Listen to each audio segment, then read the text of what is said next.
Mas eu acho que ainda assim isso não iria acontecer. O quê? Acho que ainda assim não iria acontecer. Eu vou lá, eu quero agora, não é isso? Hein? Você acha que o político não é gostar dessa ideia desse projeto, não? Eu acho que eles gostam de todas as formas que possam arrecadar. Arrecadar, né? É verdade. Mas ainda assim acho que também são cansados, têm preguiça. Tem que ser uma ideia muito mais fácil. Mas arrecadar dinheiro? Não, ganhar 5 mil reais pra botar na frente na fila? Sim. Opa, sabes que eu digo isto? Porque há coisas que são tão óbvias que parece que davam mais dinheiro, mas eles também não mexem, portanto eu não sei. Por exemplo? Teria agora que pensar várias coisas, mas imagina isto. Tu estás a querer cativar pessoas para investir em construir casas, não é? A primeira coisa que tu irias pensar o que era? Bom, vou baixar aqui os impostos porque eu também vou arrecadar mais no fim. As pessoas vão construir casas, eu vou arrecadar mais. Nem isso fazem. Rapaz, quando eu tava aqui na época eleitoral e vi faixas prometendo redução e tabelamento de aluguéis. Rapaz, você vê um negócio desse, quem é maluco de comprar uma... E se o cara não pagar, você tira fácil do seu imóvel? Mas não. Não, isso é uma ideia que, pronto, não faz grande sentido. Não existe propriedade privada nesse país. Agora, no Brasil é pior. Eu não sei se você acompanhou, mas recentemente teve um escândalo que ainda não tem números exatos. Tá entre 70 e 100 bilhões com B, de descontos ilegais em aposentados. O cara já é velho e tal, e começava a descontar coisas que não existia, que era pura corrupção, algum sindicato, uma associação que ele nunca se filiou, empréstimos bancários que o cara nunca pediu, e aí davam dinheiro ao cara e cobrava 3 vezes mais, porque eram juros assim exorbitantes. Uma pessoa num país desse vai confiar no sistema bancário?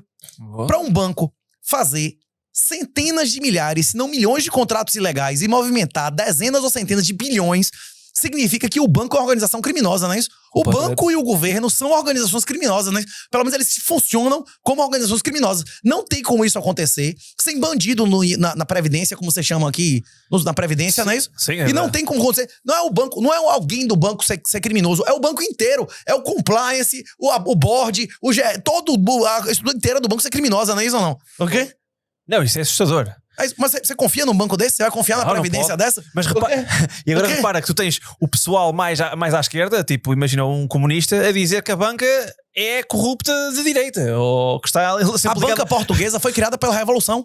Os únicos ricos nesse país são descendentes da Revolução. Todo mundo sabe disso. Pois. É mentira o que eu tô dizendo? Mas a questão é que a comunicação que é passada é dessa forma, que a banca está sempre associada ao capitalista. Quem são os donos do Jerônimo Martins? São pessoas que estão em Portugal há séculos ou são filhos da Revolução? É verdade. O quê? É verdade. Não, mas lá está. Isso, quando não é esquema de corrupção, como o Banco Espírito Santo, a Telefônica, não é isso? Certo. Mas Portugal Telecom, não é isso? Exatamente. Isso é mais antigo. Mas não deu? E quebrou a corrupção. Deu. Inclusive com a mão de Lula no meio, não é isso? Pois, essa parte. Não, mas é que as pessoas estão sempre a associar a isso. Imagina quem vive em Portugal. Associa. O BES teve este problema e associa sempre, lá está, que as empresas são todas iguais, é tudo do mesmo estilo e uma coisa não tem nada a ver com outra. O sistema bancário do Fiat, o sistema bancário satânico, o sistema bancário de moedas fiduciárias, ele é mais vinculado à lei do que qualquer policial. Seja Polícia de Segurança, PSP, GNR, Judiciária. Um policial tem muito mais discricionariedade, tem muito mais liberdade no agir do que um banqueiro. O banqueiro só pode fazer exatamente o que é autorizado por lei. Nesse aspecto, um banco é a antítese do capitalismo. Um banco estatal, um banco regulado por um estado, ele é muito mais um órgão público do que uma empresa, não é isso? Claro. Ele faz algo que não está autorizado por lei? Não. Mas depois lá está, como também o Estado coloca dinheiro nos bancos, percebes? Há ali... Mas lá está, é o que eu digo, isso é o Estado grande. Não, inclusive você é contra banco? Eu não tenho nenhum centavo em banco. Meu saldo em bancos é menos 300 mil reais. Não tenho nada em banco. Nada. Nenhum juiz vai tomar nada. Né? Nem a esposa adulta era filho bastardo. É Bitcoin, velho. Se você tiver seu saldo em Bitcoin autocustódia, ninguém vai lhe tomar nada, não é isso? Certo. É um facto. Não, se você conseguir manter... se você estiver disposto a morrer, não é isso? Sim. Mas também a pessoa também não leva nada. Nem tu nem Se ela. você morrer, né? Se você conseguir quebrar você, mutilação e tal. Exatamente. Que? Sim, é verdade. É o único edge do sistema neste momento. Lá está, eu olho para o Bitcoin dessa forma. É um edge. Eu não consigo viver sem sociedade como ela é. Portanto, eu tenho que viver na sociedade, tenho que ter uma parte que é aqui, mas tenho que ter um edge que garante algo que é mesmo meu. E foi aí quando eu descobri Bitcoin, foi exatamente dessa forma que eu percebi, do género, uau, eu tenho uma oportunidade de ter algo que realmente é meu. Para vocês, o juro negativo é menos cruel. Porque a emissão da base aqui é baixa. Vocês têm um retorno menor do que a emissão da base, mas a diferença é pequena. O europeu é diluído a riqueza dele 3, 4% ao ano. Teve anos das pandemias e tal, que realmente tem uma porradinha. Sim, 10, 20, mas não é o normal. Não. Normalmente aqui os caras emitem 6, 7% mais euros e você no banco consegue 2, 3, não é isso? Que é uma completa injustiça. O problema é que no Brasil você consegue no banco 10 e eles imprimem 25. Aí o cara é destruído 15% ao ano. Certo. Tipo assim, é muito mais óbvio pro brasileiro Completamente. o prejuízo pela senhoriagem, que é o poder da emissão da moeda, Sim, em sim. regime de juro negativo. Completamente. Inflação. Inflação não é índice de preço. Inflação é o aumento da base monetária. Pesquisa o M2 do dólar. O M2 do dólar bate 70, 80, 90 anos com o SP500. O SP500 ele só faz ficar no 0 a 0 na emissão da base. Isso se você não pagar taxas, se você não for roubado, se você não considerar perda de liquidez, se você botar no papel prêmio de liquidez, você perdeu riqueza tão empacado ali. Tu a partir de 2000 perdeste. O S&P perdeu sempre. A partir de 2000. O regime, renda fixa e renda variável, perda fixa e perda variável, coisas passivas no mundo inteiro, depois de 2008, que o quantitative easing é o tabelamento de juro negativo. E o tabelamento de juros negativo só funciona com o governo imprimindo uma cacetada de dinheiro para comprar ativos, para reduzir o yield e não permitir que o cara tenha yield em porra nenhuma. Claro. É por isso que explodiu o valor de imóveis, explodiu o valor da zorra toda, não é isso?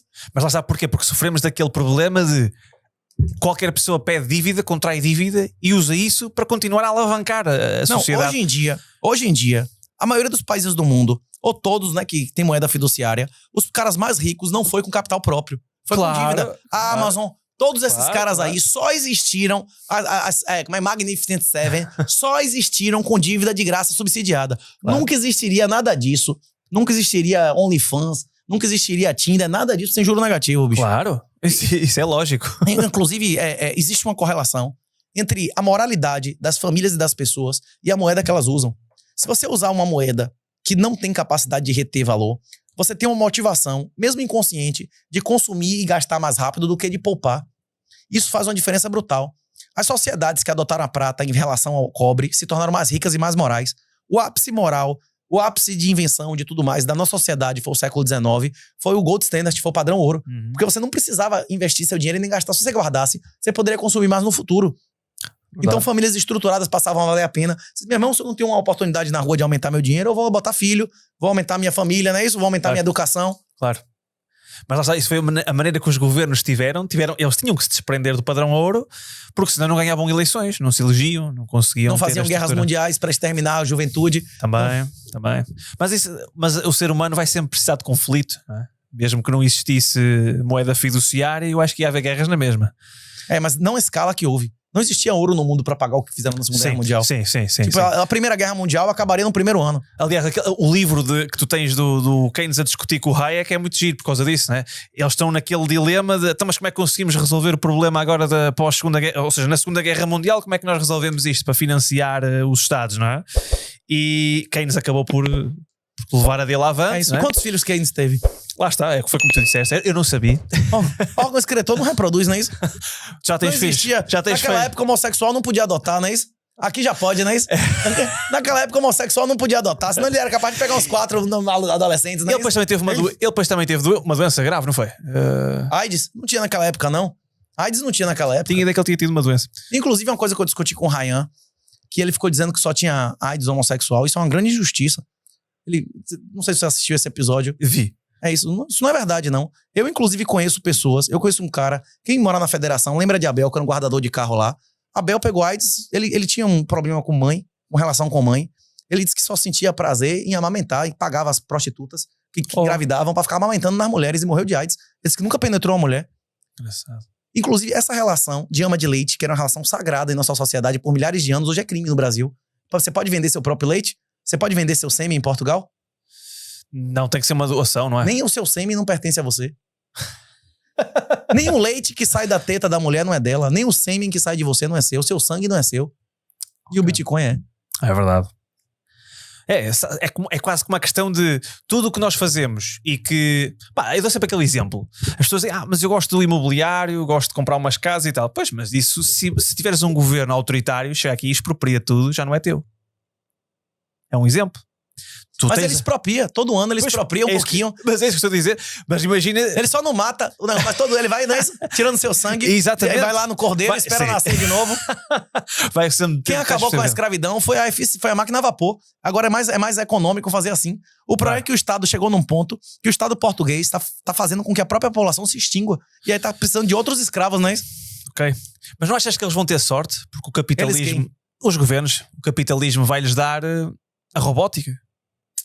A robótica, como a criptografia, pode ser usada por nós ou por eles. Depende de quem usar. Exato. A questão é a seguinte. Quem é mais dinâmico para usar novas tecnologias? O ambiente privado ou público? Nem vale a pena responder.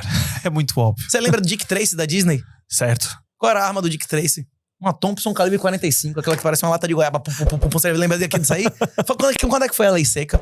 Sabe quando é que o exército americano adotou aquela arma? 15 anos depois, não é isso? Ok. Isso é um excelente exemplo, né? Certo. Uma arma criada pro exército. O exército só foi adotar, tipo, uns 15 anos depois do vagabundo, né? Certo. Quem é mais avesso ao risco? Governos ou... Não, geralmente o crime adota primeiro, aí depois empresas privadas e o Estado por último, não é isso? Completamente. Sim, não, nós é que somos sempre o teste de tudo. O privado agora, é que... arrisca o governo americano fazer reserva de Bitcoin antes das empresas portuguesas, não é isso? Não, mas isso vai ser óbvio. Eu acho que a Europa está... Não sei se concordas comigo, mas imagina, antes do Covid eu achava que a Europa estava numa espiral em que se calhar ia demorar 50 anos para ter problemas graves. Depois do Covid eu acho que está muito rápido. Eu não sei, mas que... Acho que o problema não foi o Covid, não foi a guerra. A guerra desindustrializou a Alemanha. Eu concordo totalmente. Ninguém nunca mais vai gastar 1 trilhão de euros para fazer outra tubulação, não é isso? Para ser destruída com ataque terrorista. Acabou. Concordo. Gás grátis, energia grátis aqui, acabou. Nunca mais, velho. Concordo totalmente. Mas lá está, eu penso que as pessoas ficaram muito estranhas depois da pandemia. E a guerra piorou. Tudo piorou. O que é que melhorou depois da pandemia? Olha, muito mais inflação de moeda, as pessoas perderam muito mais poder de compra, por isso é que as pessoas dizem, mas os ativos estão a valorizar muito. Claro que estão a valorizar. Não foram eles que valorizaram, a moeda desvalorizou tanto. Ele imprime 3 vezes a moeda, triplica o valor do imóvel e você tem que pagar imposto sobre o pinto da base. Exatamente. Mas você não está pagando imposto de renda sobre renda, isso não é renda, isso é correção monetária. É, bicho. Exatamente. Claro que depois eles vão dizer, então, mas como é que tu resolvias o problema da pandemia? Sem imprimir dinheiro. Como é que foi? A maioria dos homens da minha família em Ponte de Lima morreram da gripe espanhola. Na sua família morreu gente na gripe espanhola? Que eu saiba, não. O presidente do Brasil morreu. Morreu entre 2% e 3% da população mundial em 1 ano e meio. Morreu mais gente de gripe espanhola ou de... Teve vacina da gripe espanhola? O que se fez? Porra nenhuma. Não é isso? E muitos países fizeram assim. Porra nenhuma. E o mundo voltou ao normal em 18 meses. Ou seja, tínhamos que aceitar. As pessoas, quem quisesse tirar licença ou largar o emprego, tirava a licença. Quem quisesse trabalhar, trabalhasse, não é isso? Okay. Cada pessoa... o principal artigo de todas as ciências sociais. Isso foi muito perigoso, foi. O problema do uso do conhecimento humano do Hayek também, não é isso? Ele tem 8 páginas. Ele é uma refutação geral. Tem 4 refutações gerais do socialismo, não é isso? Tem a do Mises, do Planejamento Central. Tem não é isso? Não tem cada um, von Bauer, que tem cada um, não é isso? Okay. Do Menger. E tem a refutação geral do Mises, do Hayek. A refutação geral do Hayek é a incapacidade da gente de dizer o que é melhor pro outro. Uhum. Eu tenho uma frase que eu costumo dizer, você pagaria pra ser sodomizado, o cara entender que tem gente que paga travesti pra comer ele, né? Você entende que você não consegue dizer o que é melhor pro outro, né? Claro. É isso. É individual. Você não sabe o que é melhor pra você daqui a 1 ano. Verdade.